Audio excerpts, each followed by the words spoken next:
Jokowi. Sekarang skripsi gimana? Jangan sakit jiwa semua, apa yang dibicarakan yang nggak perlu bicara tadi yang inilah yang penting. Dan sehingga Presiden Prabowo jangan dibebani lagi dengan pikiran-pikiran yang nggak perlu seperti itu. Apa sih yang mesti disoalkan? Apa masalahnya buat Indonesia? Kan nggak ada. Jadi nggak ada masalahnya. Jadi jangan kita membuat berita-berita yang memprovok diri kita sendiri, menghabiskan energi kita sendiri, dan seperti Presiden Prabowo katakan, jangan kita ada proksi dari negara-negara atau orang-orang luar yang membentur-benturkan kita. Untuk apa? Setelah menuding ijazah Jokowi palsu, kini Rismon Sianipar menyiapkan materi untuk melaporkan skripsi Jokowi ke Bareskrim Polri. Ia mengaku menemukan sejumlah keganjilan dalam skripsi Jokowi, yakni penggunaan teknologi yang lebih maju dari masa skripsi itu dibuat. Tak hanya skripsi, Rismon juga akan menelusuri lokasi Jokowi disebut pernah mengikuti kuliah kerja nyata. Penelusuran akan memperkuat dugaan ijazah Jokowi palsu yang tengah bergulir di Pengadilan Negeri Surakarta dan Sleman, Yogyakarta. Ijazah itu kan lahir dari proses akademik, dan proses akademik yang terakhir yang harus dilalui oleh seorang sarjana UGM itu adalah skripsi. Skripsi yang tanpa tanda tangan dosen penguji ya di UGM itu tidak mungkin bisa lulus. Nah, kemudian kita temukan bahwa penggunaan teknologi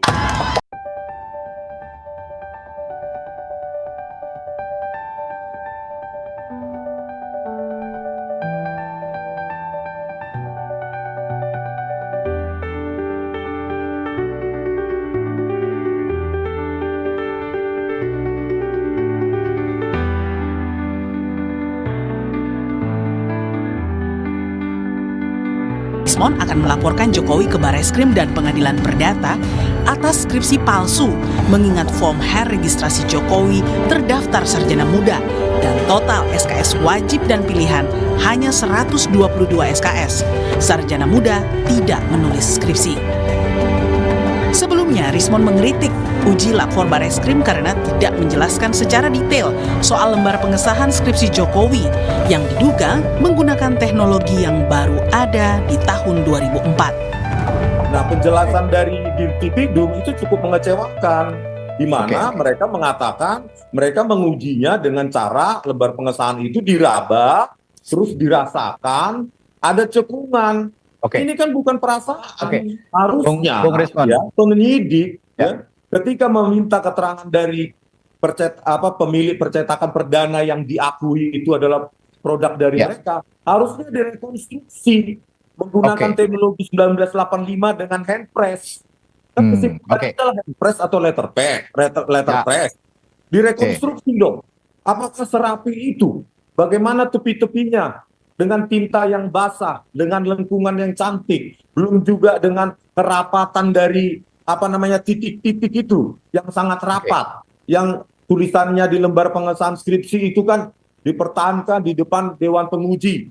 Nah, itu ada titik-titik kosong, tanggal kosong, dan itu bagaimana membuat letterpress atau handpress dengan kerapatan titik-titik yang sangat rapat semacam itu, kalau itu bukan produk dari digital. Mas Tifal, terima kasih sudah mau bergabung bersama kami. Dan sekali lagi juga bergabung lewat sambungan dalam jaringan Wakil Ketua Umum Projo Freddy Alex Damanik. Bang Freddy, apa kabar Bang?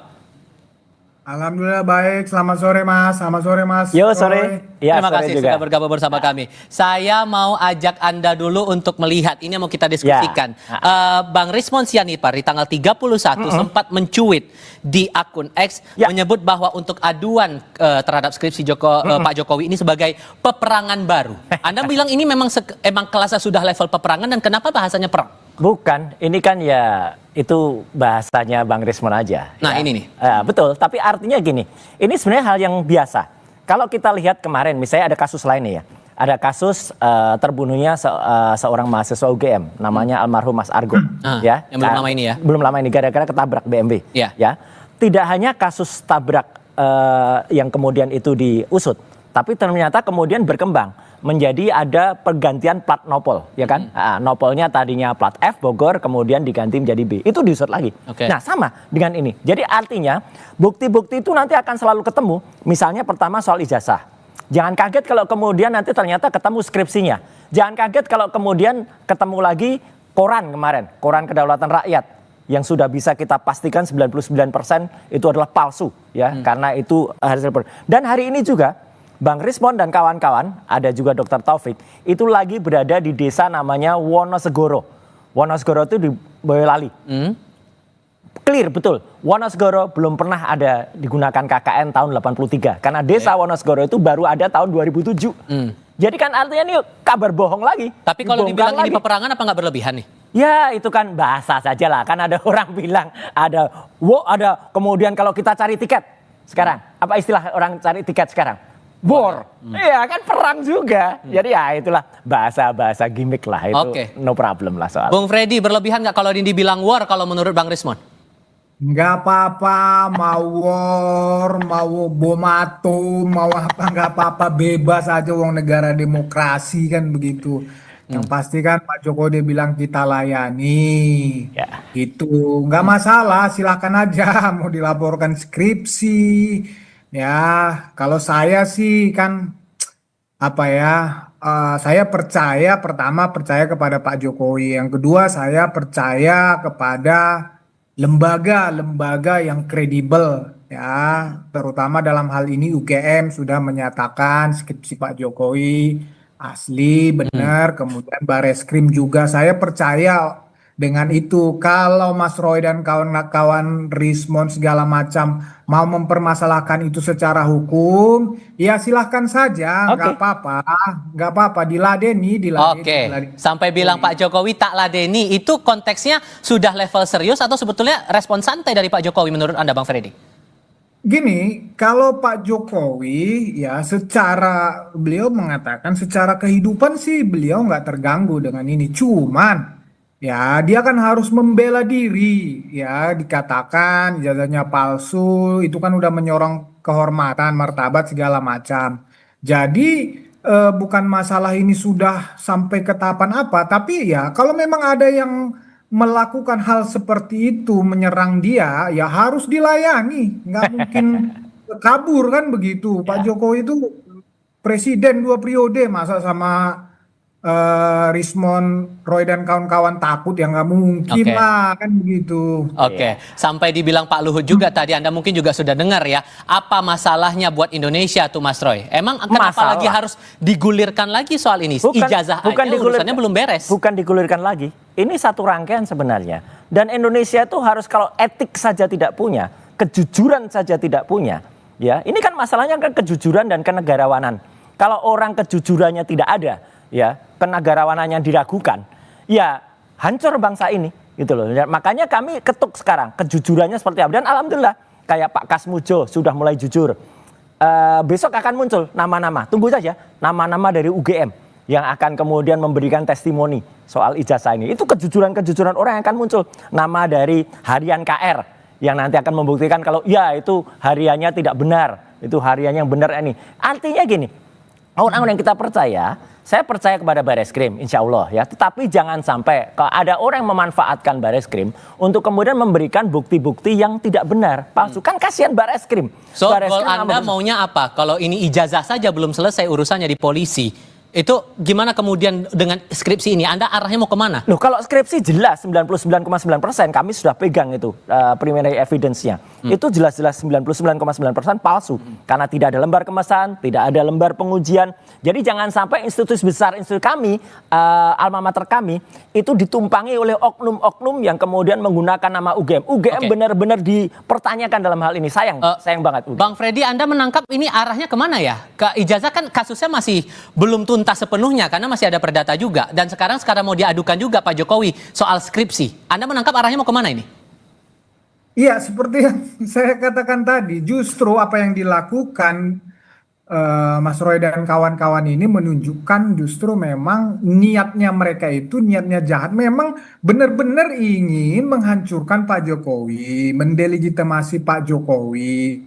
Itu kan dari situ kan kelihatan. Jadi apa yang dilakukan Mas Roy ini, ya serangan-serangan terus itu bertubi-tubi kan tujuannya memang karena narasi kebencian. Ya, narasi kebencian.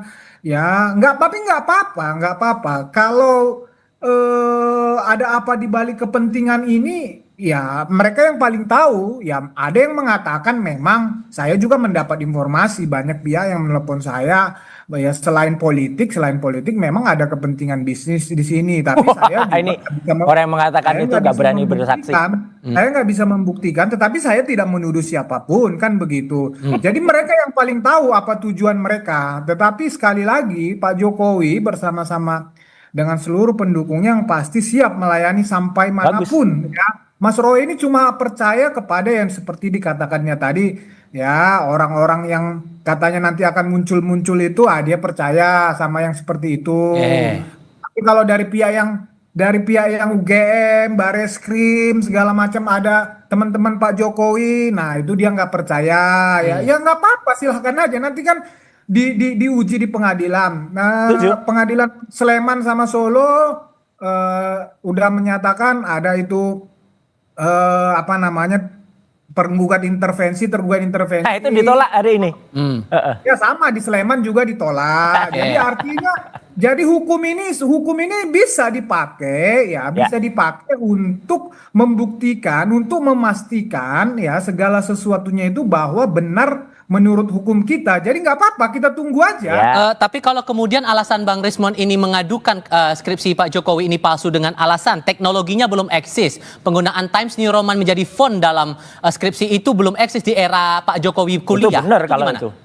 Cukup beralasan nggak menurut Anda? Saya tidak paham secara teknis dan saya tidak akan masuk sini. Tapi yang mau saya bilang adalah Bareskrim sudah melakukan sampel ya, udah mengambil sampel skripsi teman-teman seangkatan segala macam. Nah, saya percaya itu dan saya percaya UGM apa yang UGM sampaikan itu sudah cukup sebetulnya bagi saya ya, bagi teman-teman, bagi Pak Jokowi. Tetapi kalau masih dipermasalahkan, ya monggo, nggak ada masalah. So data pembanding apa yang mau Anda tunjukkan nanti untuk kasus jangan lupa Bareskrim itu bukan malaikat. Bareskrim itu bukan yang selalu benar. Kita ingat kasus Joshua. Ketika kemudian kepolisian mengatakan itu tembak-tembakan, artinya kemudian ada lembaga independen. Ini nanti mungkin juga ada yang membentuk tim pencari fakta untuk independen. Akhirnya menemukan waktu Joshua itu akhirnya itu penembakan atau pembunuhan dari seorang polisi yang kemudian kita tahu namanya adalah Sambo waktu itu. Sama, jadi kalau nanti ditemukan ternyata KR yang digunakan harian kedaulatan rakyat itu palsu. Kemudian bukti-bukti lain ada form-form itu palsu yang dipakai, ya harusnya Bareskrim ini tahu diri dan kemudian dievaluasi ya. Ini dalam rangka cinta kita terhadap Bareskrim. Dan tadi yang disebut bahwa ada tuduhan tadi, ada tuduhan ada bisnis itu. Saya udah pastikan di meja ini kan Mas Tifal. Saya pastikan 2 orang yang kemudian memastikan itu ya, menyatakan itu. Ngabalin dan Sylvester. Dua-duanya nggak berani bersumpah. Satu di bawah Quran nggak berani, satu di bawah Alkitab nggak berani. Bohong kan mereka berarti. So kalau kembali ke pertanyaan saya tadi, data pembanding apa yang mau Anda tawarkan? Banyak. Bisa mengajukan Banyak. masalah skripsi? Misalnya soal skripsi itu ya, itu jelas. Ada skripsi tahun-tahun 80 yang juga angkatan 80 ya, yang kemudian lulus 85, yang kemudian kita bandingkan. Kalau soal ijazah jelas. Ijazah 1115, Fronojiwo. Ijazah 1116, almarhum Hari Mulyono. Ijazah 1117, Sri Murtiningsih. Itu jelas tidak identik dengan ijazahnya Jokowi 1120. Nah, sekarang ijazah yang dikemukakan oleh Bareskrim itu nggak jelas ijazah nomor berapa, ya kan? Makanya kita buka. Ayo kalau Bareskrim punya ijazah yang katanya identik dengan ijazahnya Jokowi, buka semua. Jadi kita buka-bukaan aja, kemudian semua digelarnya secara analog. Bahkan dengan digital kayak kemarin. Kalau digital kemarin kan nggak jelas. Digelar dengan gelar perkara terbuka. Kayak misalnya gelar perkara yang misalnya ada, oh ini loh pisaunya, ini loh skripsinya, ini loh digelar terbuka. Orang boleh nonton, wartawan boleh motret. Itu mungkin akan clear kasus ini. Bang Freddy, menurut Anda akan ada peluangkah untuk diuji skripsinya? Sebelumnya kan udah ijazah Pak Jokowi. Sekarang skripsinya kemungkinan bakal diuji. Anda yakin nggak akan sampai ke sana? Ya skripsi kan juga sudah diuji ya oleh Bareskrim ya, Mabes Polri. Nah, seperti yang disampaikan Mas Roy tadi, saya yakin nanti di proses hukum di Polda Metro Jaya akan melakukan kembali uji itu tersebut termasuk ijazah. Tapi saya nggak tahu kalau skripsi ya, kalau mereka mengikuti yang di di Bareskrim bisa saja.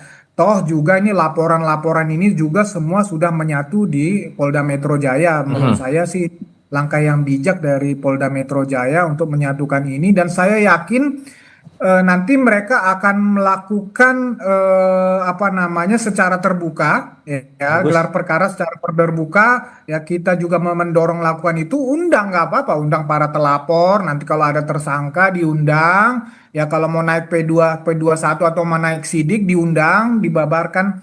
Ya seperti nggak apa-apa.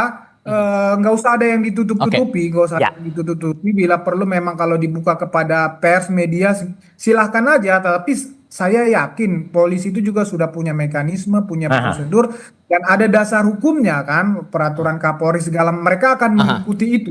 So, keyakinan Anda kasus ini, kasus yang dituding skripsi Pak Jokowi palsu ini bakal berlanjut atau tidak? Harus. Maksudnya kan mereka belum lapor. Kalau mereka mengadukan, Anda yakin bahwa polisi akan menindaklanjuti atau tidak? Kalau menurut keyakinan Anda?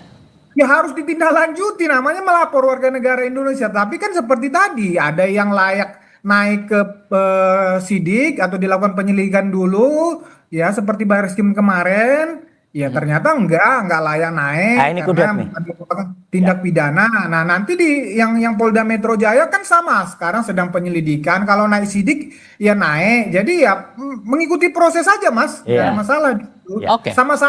Sama-sama kita kawal, publik sama-sama mengawal ini, Mas Roy kawan-kawan sama-sama mengawal ini, biar terbuka secara transparan.